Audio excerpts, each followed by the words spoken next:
Selamat pagi teman-teman kerabat semua, semoga selalu dalam keadaan sehat walafiat beserta semua keluarga. Berjumpa kembali pada channel yang sangat sederhana ini. Saya akan menarasikan beberapa fungsi dari gerakan senam lambat, ataupun istilah saya adalah senam di usia lanjut. Nah, untuk kali ini ketika kita melakukan gerakan seperti contoh tadi, fungsinya adalah untuk melakukan gerakan tenangan, tekanan. Kita bisa perhatikan tanda panah tadi. Ini baik juga senam dilakukan oleh anak-anak muda yang masih cenderung menggunakan tenaga atau power yang tinggi, termasuk dalam olahraga bela diri. Sekarang saya peragakan salah satu gerakan yang kita bisa lakukan di pagi hari ataupun sore hari. Nah, gerakan ini saya rangkai atau saya susun atau saya ambil gambarnya melalui HP pada tanggal 11 Oktober 2022.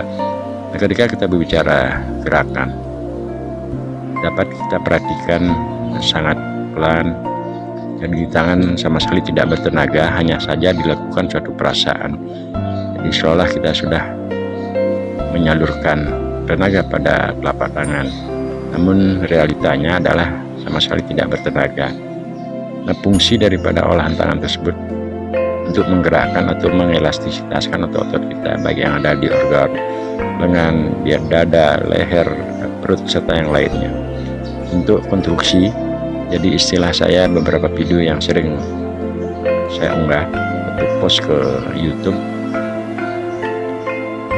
gerakan tangan, posisi tangan dengan posisi kaki baik kanan dan kiri, ya salah satu diusahakan untuk berlawanan. Artinya kalau salah satu kaki kita tempatkan dalam posisi keadaan lurus dan satu kaki diusahakan berbentuk 90 derajat ataupun kurang 90 derajat, dan sekali kita bentuk kaki tersebut menjadi posisi yang sama dalam artian 90 derajat keduanya. Nah, ini adalah gerakan tahap pertama. Selanjutnya saya coba peragakan juga gerakan selanjutnya. Perbedaan dari gerakan awal dengan sekarang, ya, kita dapat perhatikan saya lebih banyak melakukan olahan tangan, durasinya pun ataupun speednya saya tambahkan agak cepat sedikit. Nah, tentu dalam hal ini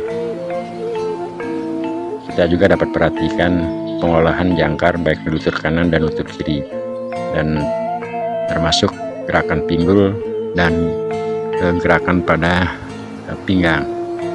Nah, konstruksi ataupun posisi yang kita lakukan secara perlahan dengan lambat dan bergerak seperti sekarang ini, kalau belum terbiasa, ya tentu otot-otot akan menjadi pegal. Gerakan salah satu kaki lurus dan satu kaki berbentuk 90 derajat seperti sekarang ini cukup menguras tenaga juga, karena otot-otot paha kalau kita bentuk 90 derajat dengan paha kanan, otomatis beban tubuh yang kita gunakan atau salurkan ke bawah tentu akan ditahan oleh otot paha tersebut. Memang kita kalau tanpa praktek melihat gerakan ini adalah pelan, slow, ataupun istilahnya seolah tidak ada artinya ataupun fungsinya.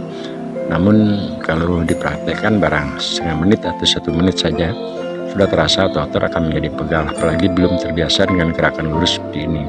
Nah, gerakan lurus pada video awal sudah saya peragakan fungsi dari gerakan tersebut dengan cara menekan salah satu lutut. Otomatis ketika akan digunakan untuk dalam hal bela diri, seperti contoh menggunakan medan samsa sebagai partner berolahraga, itulah fungsinya melakukan tendangan lurus. Jadi kaki yang lurus tersebut dia akan sebagai pancar atau jangkar di tanah, dan satu kaki yang ditekuk itu dia akan merupakan kekuatan kolaborasi dari bentengan otot yang kita dapatkan dari bantuan gerakan kaki lurus tadi. Nah, itulah beberapa fungsi. Namun kalau kita tidak selami, artinya perdalam gerakan-gerakan seperti sekarang, saya tambahkan di tahap kedua ini adalah seperti kita menangkis, ada tangkisan, ada serangan dengan siku, ada gerakan lurus ke depan. Semuanya sebenarnya suatu gerakan penghayalan, namun harus dijiwai.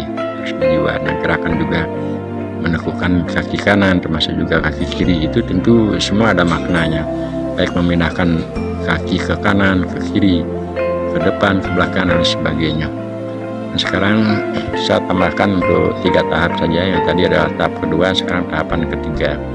Jadi gerakannya ada gerakan sikuan, ada tangkisan, juga nanti ada seperti kita menyerang dengan tapak tangan.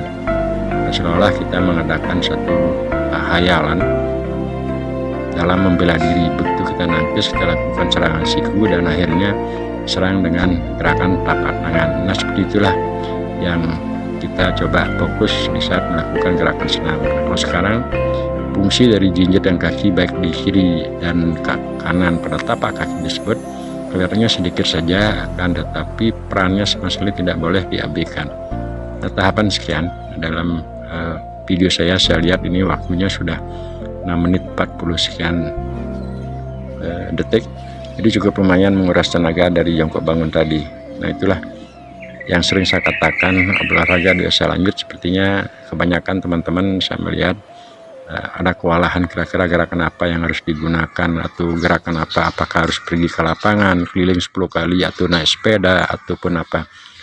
Nah, ini kembali saya peragakan fungsi daripada gerakan senam tadi, antara lain walaupun kelihatannya sepele ataupun gampang, kaki lurus yang kanan ya cukup membuat otot akan menjadi pegal, apalagi silih berganti. Sekarang otomatis dimana tenaga akan terkumpul otomatis di paha kanan, dimanapun kaki yang ditekuk itu ya dia menjadi suatu tumpuan daripada berat badan, baik dari kepala, dari dada, dari bahu, tangan, dan lain sebagainya. Dengan melakukan gerakan ini mungkin 10 kali ya sudah cukup di pagi hari untuk mengelastisitaskan otot-otot kita agar kolaborasi antara peredaran darah dan panasnya suhu tubuh itu tetap stabil. Nah, itu yang saya dapat sampaikan hari ini, teman-teman. Nah, kalau saya lihat kembali di video saya ini sudah 7 menit, dipotong dengan beberapa kali saya agak jeda, bilanglah 5,5 menit atau 5 menit. Inilah hasilnya.